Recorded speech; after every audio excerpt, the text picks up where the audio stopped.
Okay, more problems for 5.2, and last video on this we had, when we did this, we evaluated this integral, this definite integral, by using our calculators. We came up with 10.666, all these sixes, and the answer in the back is 32 thirds. They got that by just saying that if we have all this 0.66, all these sixes, that's actually 2/3. So they just wrote it as 10 2/3, and then they interpreted that as 2/3, which is it is, because that's 0.66 all the way out. And then they just multiplied 10 times 3 plus 2 has got 32 thirds. So they wrote it like this, but that's the same. Okay, number 37. So let's take a look at this one. And what we want to do in number 37 39 is find the point of discontinuity in the integrand on the interval integration, and then use areas to evaluate the integral.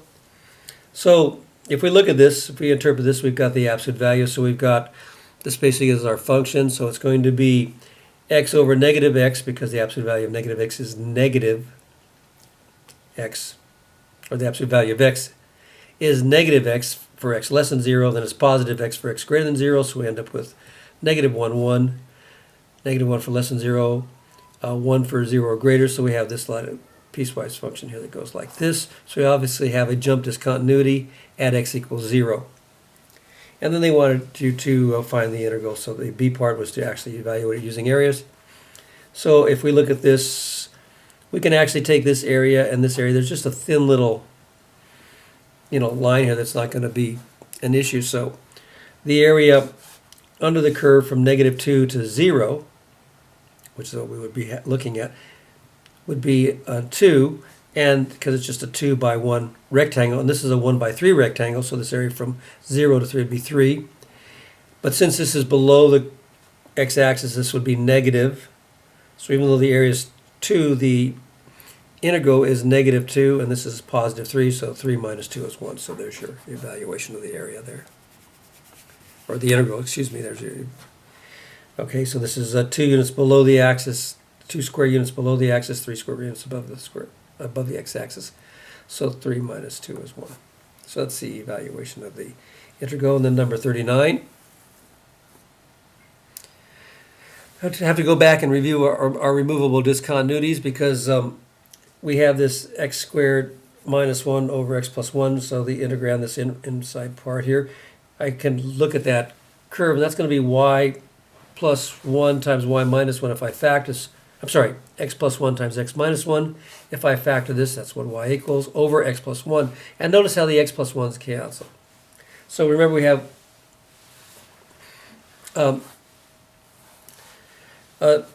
basically it's the same function as just this, x minus 1.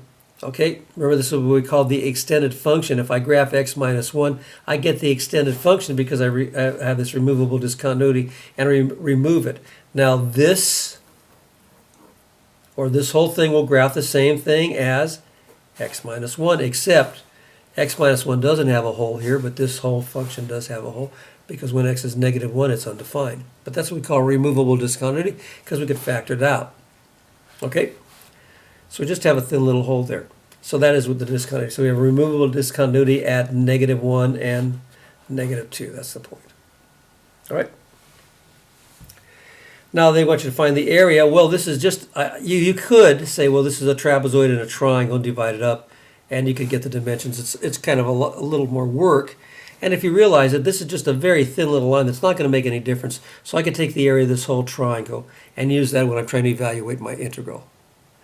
And this is going to be from -3 to 1, because that's where this line. Remember, if I graph this line, it's going to be the same thing. This whole function will be the same thing. This whole rational function will be the same thing as y equals x minus 1. So the intercept is -1 and the slope is 1, so I just go up 1 over 1, up 1 over 1. So there's my graph of x minus 1, which is the same thing as that. So they both graph to be the same. Okay, but the original function will have a hole here, so that's just 1 point, so that's very thin, so it's not going to make much difference. So this triangle of area below the axis is 1, 2, 3, 4 by 1, 2, 3, 4. And I can check my points and put them in that equation, or even this equation. I'll get the same thing. Okay, if I put -3 in here, even if I put it in here, that's 3 squared which is 9 minus 1 is 8, over 4, which is, negative 3, plus 1 is negative 2. So 8 over negative 2 is negative 4, you see. So you're going to get the same thing either way, or you can put it in this one. Okay? Y equals negative 3 and negative 1 is negative 4. So you get the same point either way. All right? So it's not bad to look at it both ways. So again, this triangle is going to be a 4 by 4.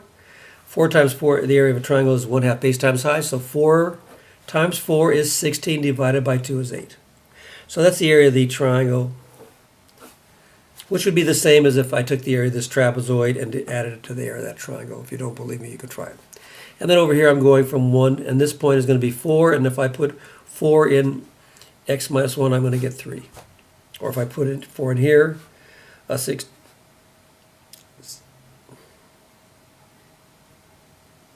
4 squared is 16 minus 1 is 0. Oh, 15, that's right. 15, and then 4 plus 1 is 5, so 15 divided by 5 is 3. So I'll get 3 either way.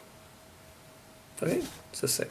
All right, so this triangle is going to be from here, from a 1 to 4, and the height of this triangle will be from 0 to 3. So again, it's a 1, 2, 3. It's a 3 by 3 triangle. And the area of a triangle is 1/2 base times height. 3 times 3 is 9. Half of 9 is 9/2.